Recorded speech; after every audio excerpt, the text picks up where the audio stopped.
Hi, friends. Let's have a little chat. So, Israel is Israel, and nothing that God has promised can be overturned.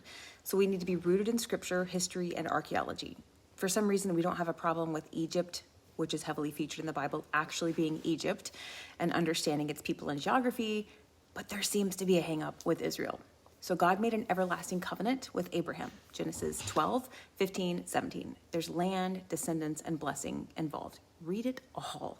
And then he repeated this covenant to Isaac, he repeated it to Jacob, and then we have Jeremiah 31, where God says, Israel will cease to be a nation only if the sun, moon, and stars disappear. So that has not happened. God is using covenant language. It can't be changed. It's immutable. And Jesus did not come to erase or change or transfer Israel.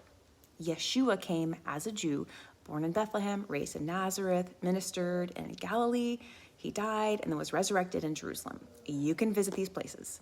And he called the lost sheep of Israel. After his resurrection in Acts, the disciples ask him, Acts 1:6, Lord, are you going to restore the kingdom to Israel? And he doesn't correct the premise, he just corrects the timing. So read into that. And then archaeology confirms the reality that Israel is Israel. There's the Merneptah Stele, and it names Israel and Canaan, 1208 BC. The Tel Dan Stele references the House of David. The Dead Sea Scrolls found in Qumran preserve the Hebrew scriptures that Jesus read. There's the Pilate Stone confirming Roman governor, the Roman governor who judged him, and places like Capernaum, Capharnaum, Jericho, and the city of David. You can visit them. They line up perfectly with scripture. So the rivers, the seas, the cities, the Jordan River, the Dead Sea, Sea of Galilee, Jerusalem, Bethlehem, all the places. The land of the Bible is the land that Yeshua, Jesus, physically walked. His word never relocates Israel into just symbolism. It's real, and God doesn't lie. So his covenant stands. His promises cannot fail. Israel is Israel, and Jesus supports it and proves it, period, end of sentence. We don't get to change it based on politics, based on whether we agree or disagree with certain governments coming and going on the scenes. And if you want to read more into it, please read the entire Bible, cover to cover. It's fantastic.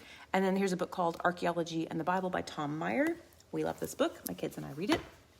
Took them to Israel, all real places, real people, and Where God Came Down by Joel P. Kramer. And he has a really cool YouTube channel called Bible Expedition. And he takes you to the places and explains all the research and all the archaeology. So you don't have to have a passport. You can still visit. You can still learn.